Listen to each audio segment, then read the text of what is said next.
It's your boy Mitch TV coming to you with some NBA news. The NBA offseason has already begun. OKC has traded for Alex Caruso. JJ Redick has gotten hired by the Lakers. And Boston Celtics won the championship. So let's briefly talk about it.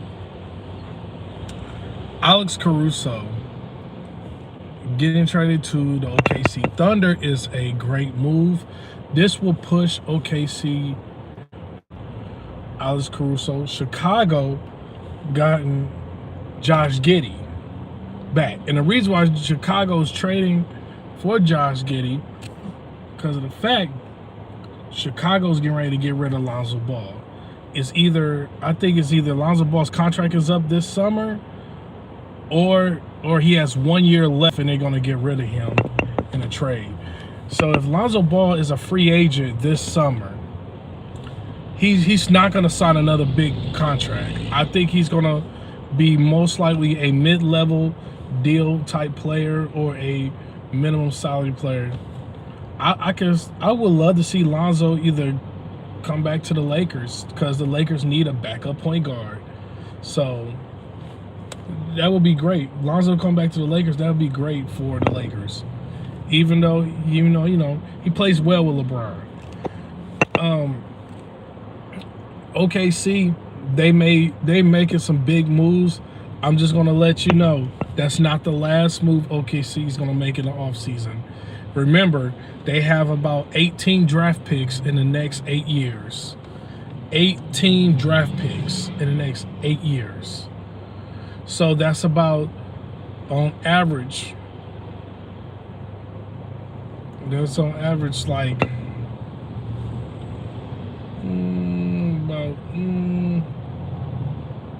about three, 4 draft picks they have for the next 8 years. So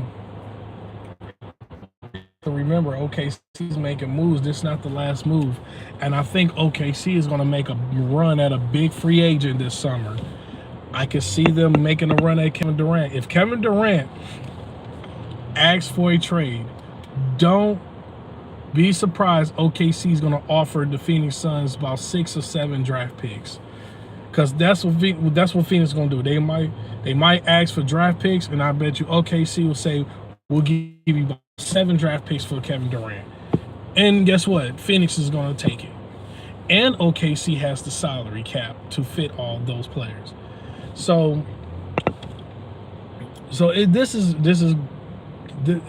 crazy. Like, offseason already have started. Also, the Lakers has hired JJ Redick. I know earlier today I put a video out me ranting about JJ Redick. JJ Redick, he's good with X's and O's. He knows the game of basketball. He knows the NBA. He played in the NBA for 15 plus years.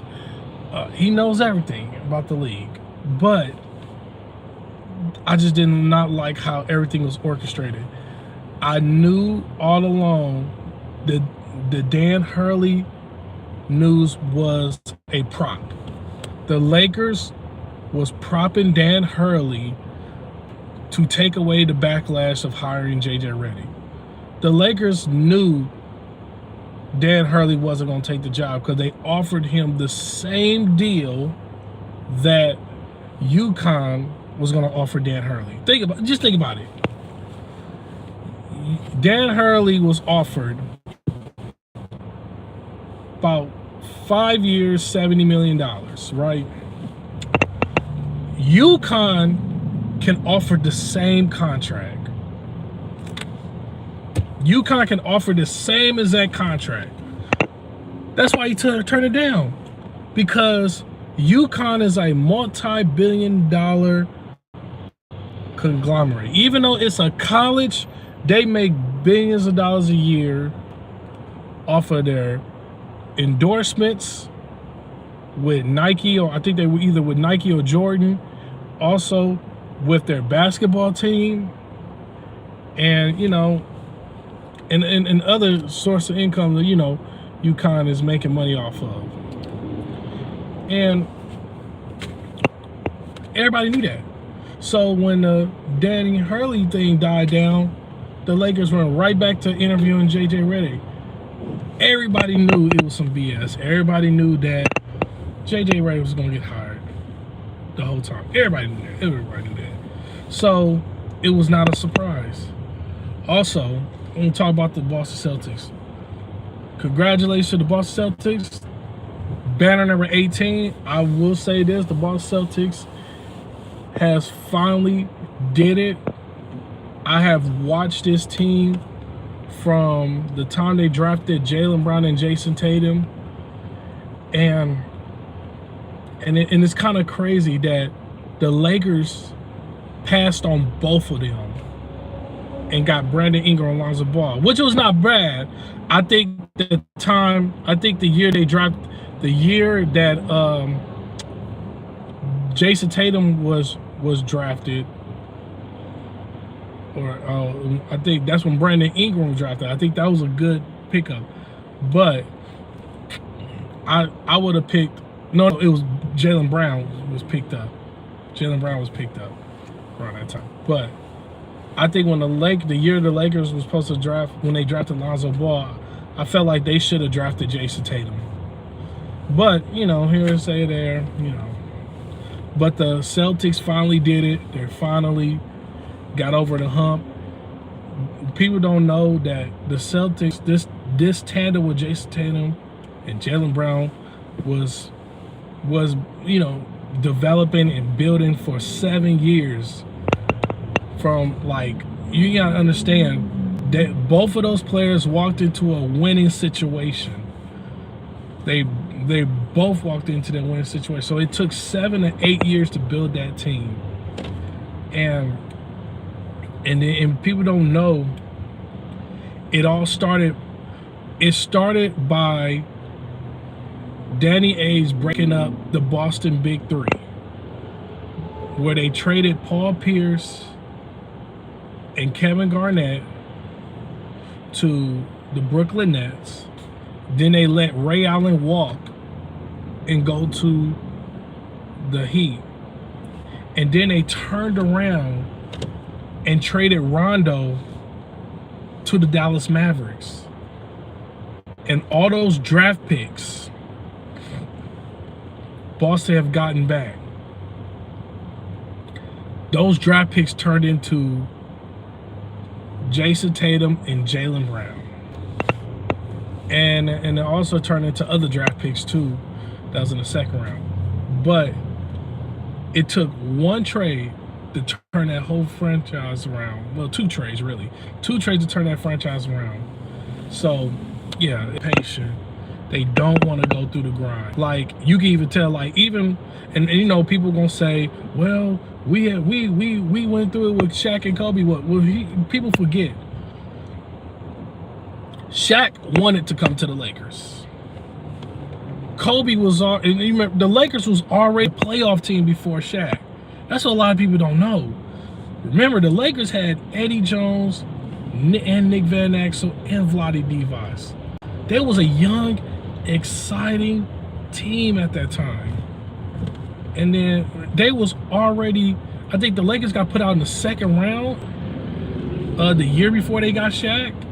And then when they got Shaq, it elevated them. And then they got Kobe that same summer they drafted, they signed Shaq. And, you know, the Lakers went on a run. That run lasted for 9 years. It lasted from like, yeah, like years. That run lasted for like 8 years. But the Lakers never, they tried to go through the grind with Kobe, but I felt like that was the wrong time to do it. Where Kobe's last 4 years in the league, I felt like the Lakers should have built a better team around Kobe. Or they should have traded Kobe to a contender. Like, I did not like how the Lakers sent Kobe away. Like, if you're going to send a legend away like Kobe, don't let him die in misery, you know, with the franchise by having 4 straight losing seasons, like, at least let him leave with some dignity. And I wish the Lakers would have done that with Kobe.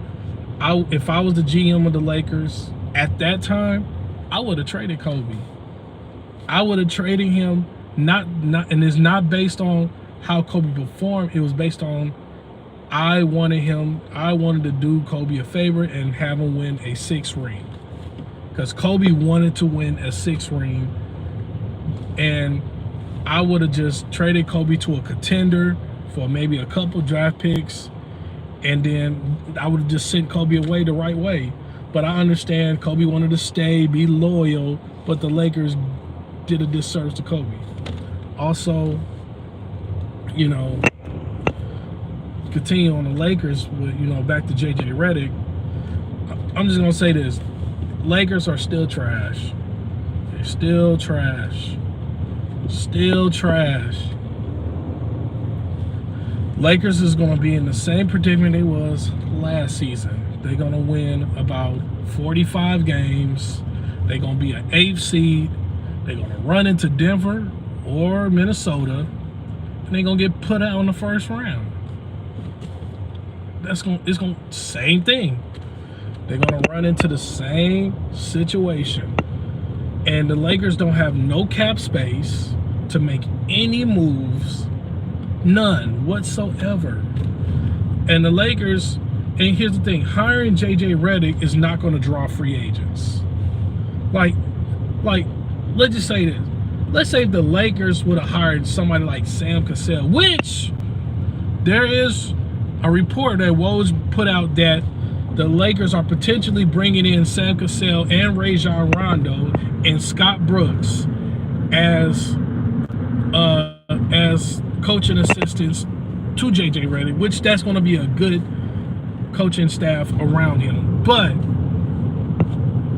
you know, I don't know. That roster ain't no good. You got a 40-year-old LeBron. You got an Anthony Davis that's sometiming if he's healthy. And then you got Rui Hachimura that's one day he looking like the prime Rudy Gay, and another day he trash. Then you got Austin Reeves, the poor man's Gordon Hayward. Then you got D'Lo. They keep the energy low when he start breaking shots. It's just crazy how the Lakers aren't constructed. Even if the Lakers make a trade for like Trae Young, they're gonna still be in the same position, because here's the thing: if the Lakers talking about, oh, we're gonna go for Trae Young, and you give up Austin Reeves and Rui Hachimura and D'Lo for Trae Young and your 3 draft picks, guess what? You gutted out your assets and all your assets out for Trae Young. Yes, Trae Young's going to average 25 a game, but guess what? Now you got to fill up your bench with a bunch of minimum players. Now you got to go right back into free agency, sign a bunch of minimum contract players, and maybe some old veterans to fill out that team. Where, you know, the Lakers, I'm a Lakers fan, also I'm a Bucks fan too, but the Lakers just, for the past 5 years, they just been trash. They've been so trash. Even though they won the championship in the bubble, I'm gonna say that the bubble championship team was that was the best team in the last 5 years. And here's the reason why. People forget that Lakers team was, I think they was 3rd in the West. And they was like maybe 2 games behind first place at that time.